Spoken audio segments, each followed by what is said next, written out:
Okay, so the weekend's fights got going. It's a big weekend. All started with Cage Warriors 131 with Bat Bat Matt Bonner against Dagit Mélan in the main event, with Bonner defending his middleweight belt. So the main card is 5 fights, and people, it really got going with the first fight on the main card. It was a bantamweight clash between Liam Gittens and Kingsley Crawford. And this fight, yo, this was a crazy fight. Gittens on fire, came out on fire and was landing some good shots. He just stayed in Crawford's face. Now, there was a couple of times when you thought, oh, it did look like he hurt Crawford for a moment in that first round. But, Crawford, very savvy, able to survive. And then the second round onwards, Crawford just took over. Crawford took over. He was countering really well, put Gittens down in the second round, had him on wobbly legs with a nice shot in the third, and just to seal it, he landed a very nice sweet takedown in the third as well. Crawford, yeah, because I think you were looking at the third round, and although Crawford, it seemed you could say Crawford was winning, right? Because he was slipping shots and he's countering, but Gittens was throwing more. He just wasn't landing those shots. And we've seen judges make some awful decisions, but I feel when Crawford landed that takedown, you couldn't have fucked that one up. And luckily they didn't. Kingsley Crawford got the win, and it was a real good fight to start everything off, right? So then we had a welterweight clash. We had Auburn Elliott against Madars Fleminas. And Elliott, highly touted coming into the fight. And he was, coming out hot, man. He was putting it on Madars for the start of the round, landing some good shots. But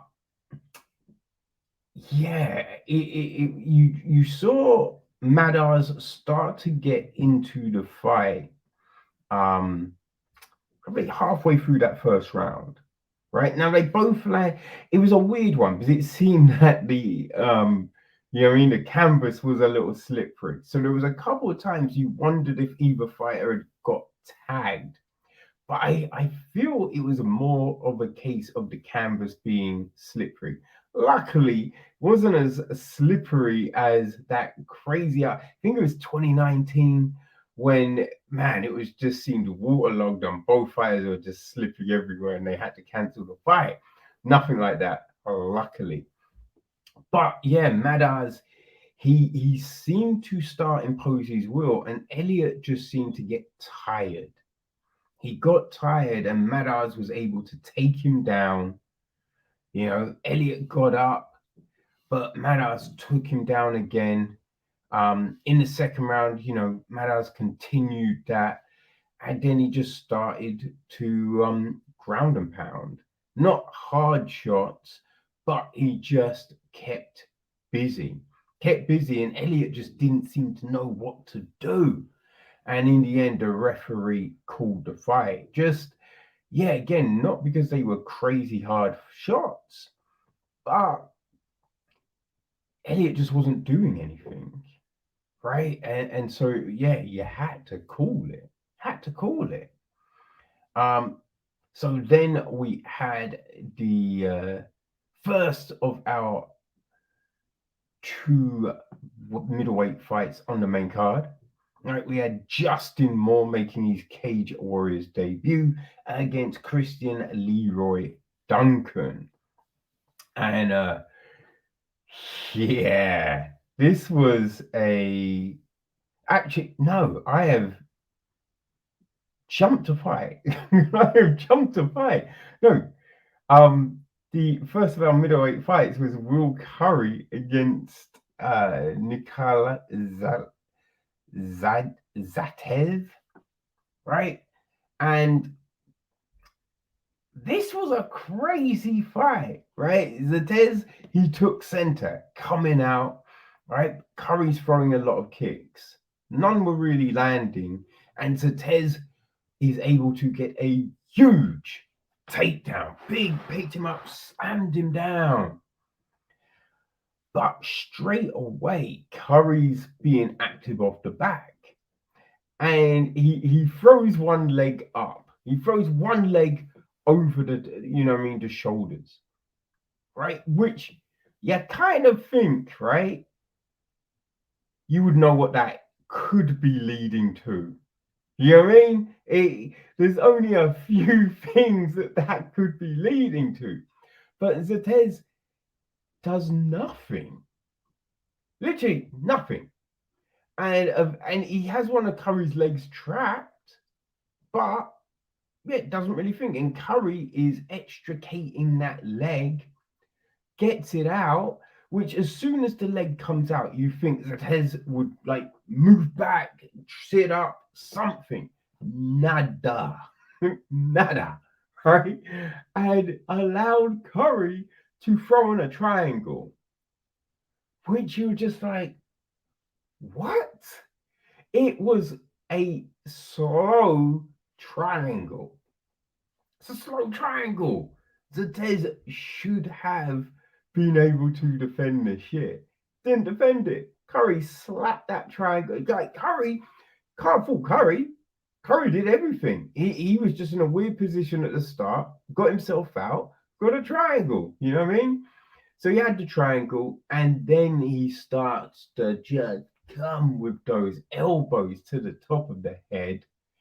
And yeah, Zatez has to tap. It was quick, it was weird, you know, but a good win for Curry, you know. So we then go to our co-main event, which was the Justin Moore, Christian Leroy Duncan middleweight clash. There you go, people. And yeah, whew, you know, this one, like, Moore had the most experience here. But yeah, Duncan looked good, man. Duncan looked, especially for someone with 4 pro fights. You know what I mean? It was just a crazy situation. You know what I mean? But yeah, Moore, like, he's a little tentative at the start. Moore came at him real fast, and Duncan caught Moore with a jump knee. And the crazy thing is, Moore just went stiff, hit the canvas, but boom, just like that, he's up. He's like hit. It's like a trampoline, and he's up, hunting for a takedown. And you're like, yo, mad props to Moore, because it looked like it could be over. Like, it wasn't a clean knee like Macedon asking, but it landed, people. It landed. You know what I mean?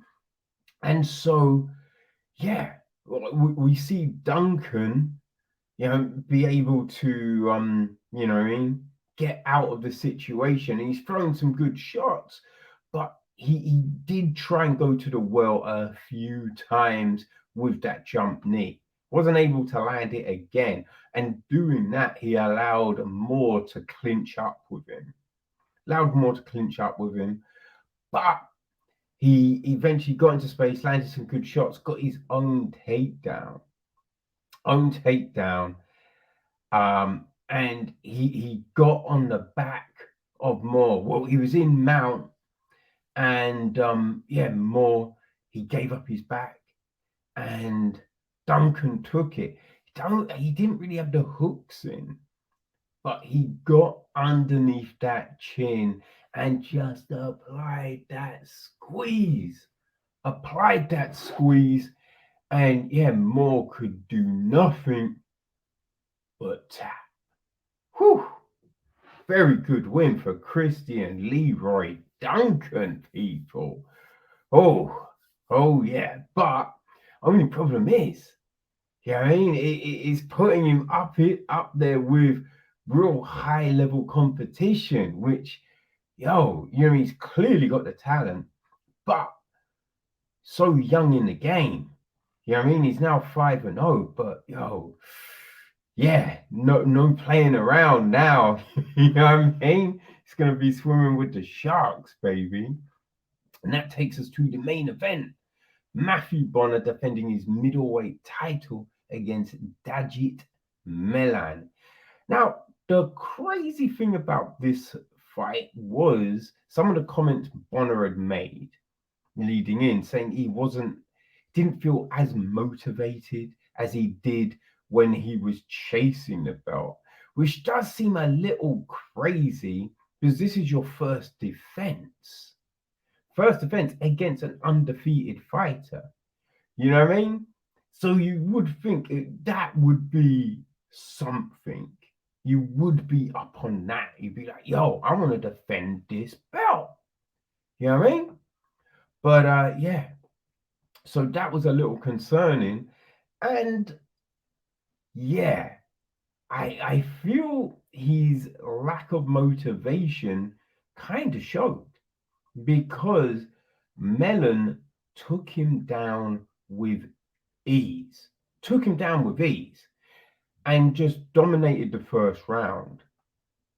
Dominated the second, did the same in the second. And I gotta say, right, I feel you could have given those first 2 rounds 10-8. Because remember, it's not anymore on like the amount of damage. You know what I mean? Having to basically stop a fighter. No, I think it's like significant control, right? And Melan had all the control. You know what I'm saying? Now, in the third round, right, Bonner was able to get back up a couple of times, but Melan just took him back down.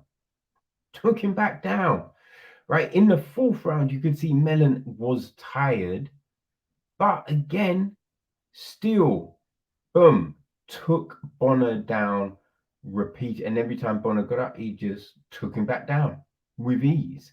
And all the time, Melan is riding Bonner extremely well, right? Going from mount to back, side control, just not giving Bonner any space. But Bonner wasn't really doing anything crazy to get up, But mad props to Melan because those takedowns, the way he changed levels, it was mad impressive. It really was. Now, in the last round, right? So you're looking at it, and the only way Bonner can defend that belt is a stoppage.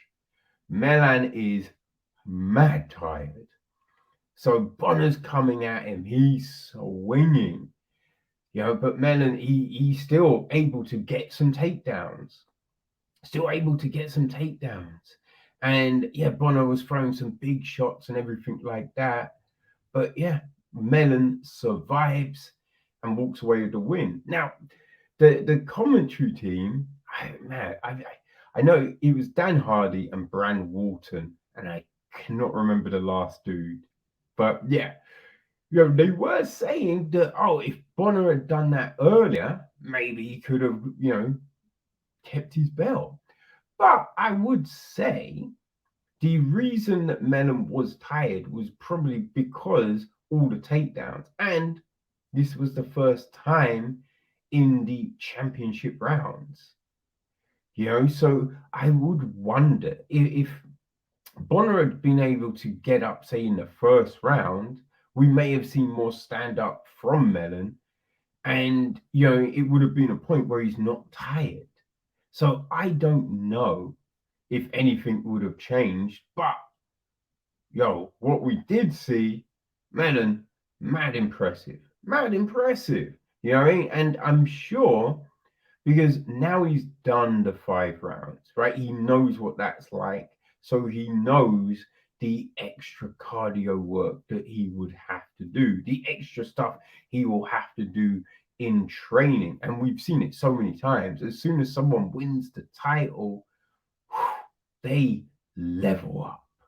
You know what I mean? So yeah, gonna be interesting. Gonna be interesting to see what happens with him.